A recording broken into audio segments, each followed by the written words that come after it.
todos e todas que nos acompanham no estudo do livro Experimentos Mentais na Educação Matemática. Neste vídeo de hoje, vamos falar do item 1.2 do capítulo 1, Entendendo o Processo Semiótico, fazendo aí um resgate de tudo que nós já estudamos nos vídeos anteriores. Gostaria de lembrar a todos que aqueles que tiverem alguma dúvida em relação a tudo que estamos desenvolvendo aqui, é só entrar em contato conosco. Tem aí o endereço do nosso blog e também do nosso e-mail. Vai ser um prazer devolver a vocês aí algum comentário que possa ter passado despercebido, tanto por mim quanto por vocês. Na verdade, o detalhe mais importante é que você que me acompanha, ou todos vocês que estão nos acompanhando, continue estudando, continue se dedicando às suas pesquisas, aos seus estudos.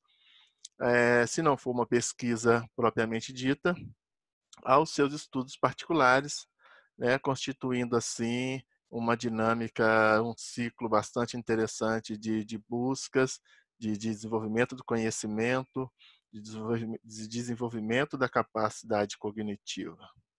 Bom, começamos então este item com a seguinte afirmação. Entendemos que toda prova tem um elemento de generalização. E isto nos leva a crer que existe uma conexão entre os experimentos mentais e as provas matemáticas formais. O próprio título, que vocês podem perceber aí na tela, Experimentos Mentais na Educação Matemática, busca uma analogia com provas matemáticas formais. Então, o próprio título do livro, ele já traduz que esta analogia, ela existe. Por quê? Porque essa crença de que toda prova tem esse elemento de generalização nos leva a buscar justamente em quais pontos há efetivamente esta analogia entre esses dois processos. Quer seja que se aproxime, quer seja também que se contradiz. Bom, caso contrário, as provas seriam meras tautologias, como já identifiquei em vídeos anteriores. Ou seja, a gente cairia naquele paradoxo das provas, né? O novo se reduzindo ao antigo, nesse processo paradoxal. Para isto, nós chegamos a uma conceituação de matemática. É uma crença que nós temos sobre o que é matemática. Matemática, para nós, é um tipo de atividade semiótica. E aqui eu vou estar me aportando em OT, que diz que a matemática consiste na construção de diagramas, quer seja algébrico ou geométrico, pelas observações das relações encontradas nesta construção e pela análise dos significados dos conceitos matemáticos ali postos. Lembrando que essas observações, ou este conjunto, né, é mais uma tríade aí, né? Construção, diagrama, observações das relações encontradas, que seria a experimentação desse diagrama, e os significados dos conceitos matemáticos ali postos. Então, essa nova tríade aí, que Otti nos traz, elas também compõem o corpo ou o processo de experimentações mentais. Para nós, então, novamente falando, respondendo à pergunta o que é matemática, reforço. É um tipo de atividade semiótica. E isto nos faz refletir de que quando deparamos com algo ou percebemos alguma coisa, a gente não pode transformar esse algo ou essa alguma coisa em cognição sem um símbolo. É impossível transformar algo ou qualquer percepção em cognição se nós não tivermos utilizado aí um símbolo. Essa é a nossa crença. Bom, mas o que seria cognição, então? Já que nós trouxemos este elemento chamado cognição, vamos aqui conceituá-lo também. Essa conceituação também me aporto em Ott, que diz: cognição é o resultado de uma contradição dialética, que de um lado você tem o sujeito cognoscente, ou seja, o sujeito que conhece ou que tem a capacidade de conhecer, de um lado, e do outro lado você tem a realidade objetiva, ou seja, uma realidade que existe independente do conhecimento. No nosso caso, a realidade matemática. Essa realidade nós temos um acesso parcial a ela. E esse acesso parcial a esta realidade se dá exclusivamente por meio de representações de seus objetos e das experimentações sobre esta representação. Pronto, já garanti que esse desenvolvimento da cognição ele necessita do símbolo, porque essa contradição só vai ser possível se do outro lado, na realidade objetiva, que eu não tenho acesso aos seus objetos, somente por meio de representações, eu consiga fazer esta relação entre aquele que pensa, aquele que tem a capacidade de pensar e esta realidade matemática ao qual ele está sendo aí contraditada. Bom, este objeto, como eu falei, ele não se revela para nós de forma clara e óbvia. Então, nós sempre precisamos representar este objeto.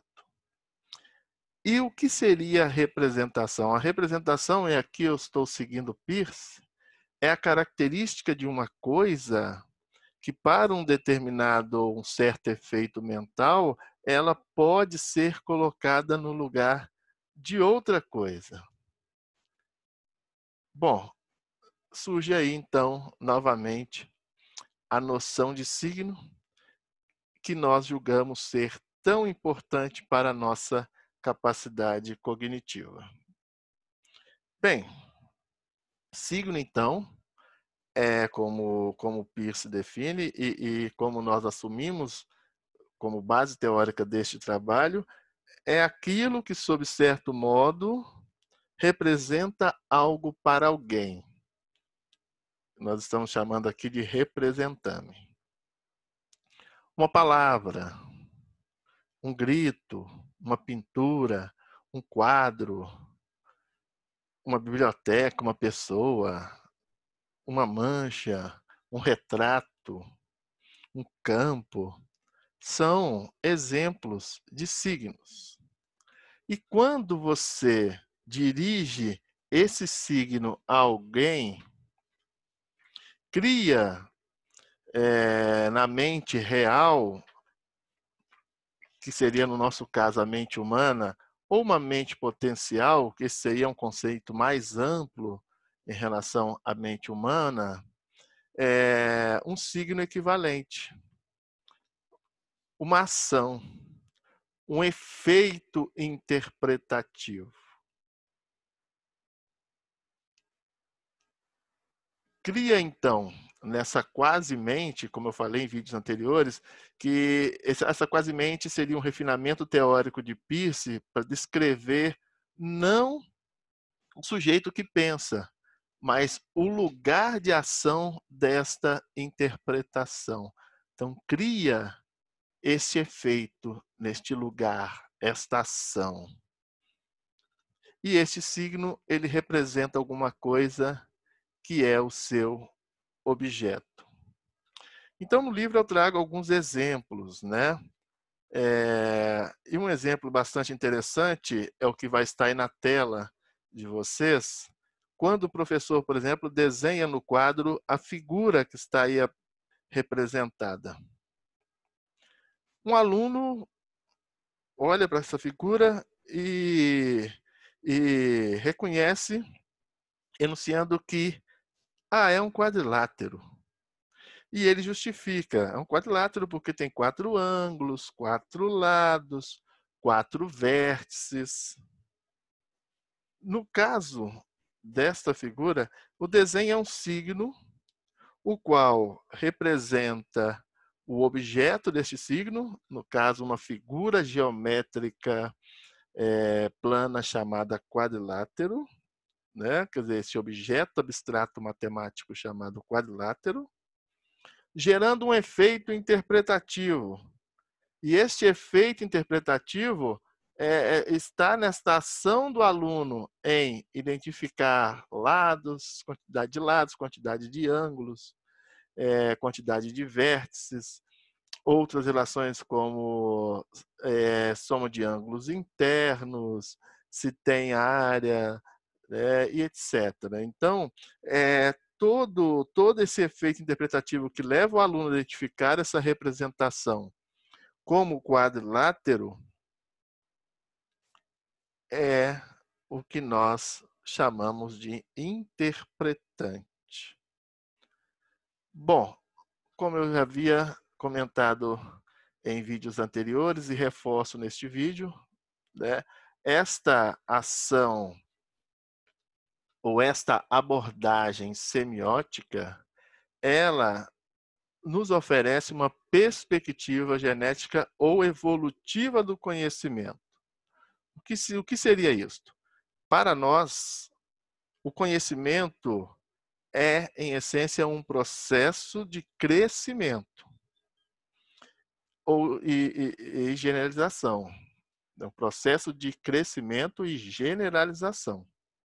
Ou, em outras palavras, um processo de aprendizagem expresso nesta transformação constante de uma representação em outra.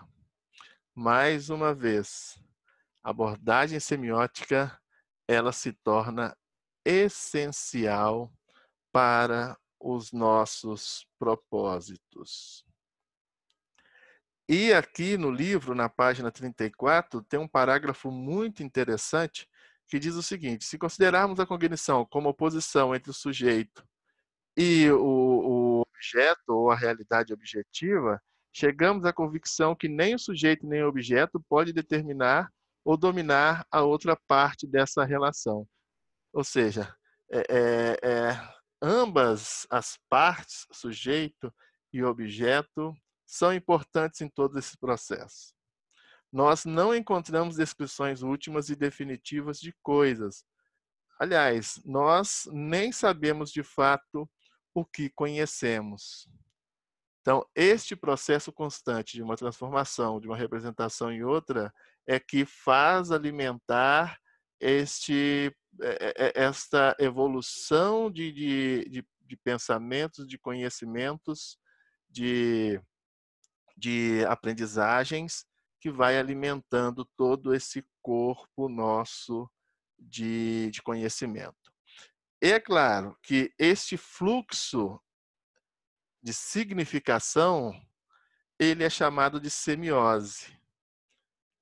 E é claro que isso envolve sempre esses 3 elementos que estão postos nesta tríade, que é o signo, a representação, o objeto, aquilo que está sendo representado, o interpretante. E o interpretante nesta mediação entre o objeto e a sua representação. Bem, espero que todos tenham entendido bem essa parte e nesta crença de que a abordagem semiótica ela é importantíssima para a matemática, essa crença de que matemática para nós é uma atividade semiótica é que faz a gente caminhar agora para entender o aspecto complementar entre a intenção e extensão. Isto tudo nos ajuda a formar um colchão teórico importantíssimo para o desenvolvimento dos experimentos mentais.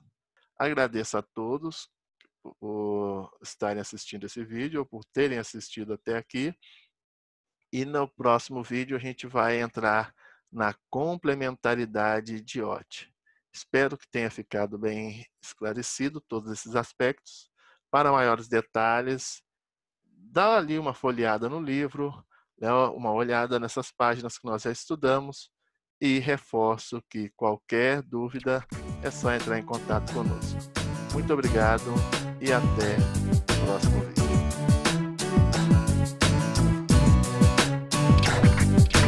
O homem queria encontrar uma explicação para a sua vida.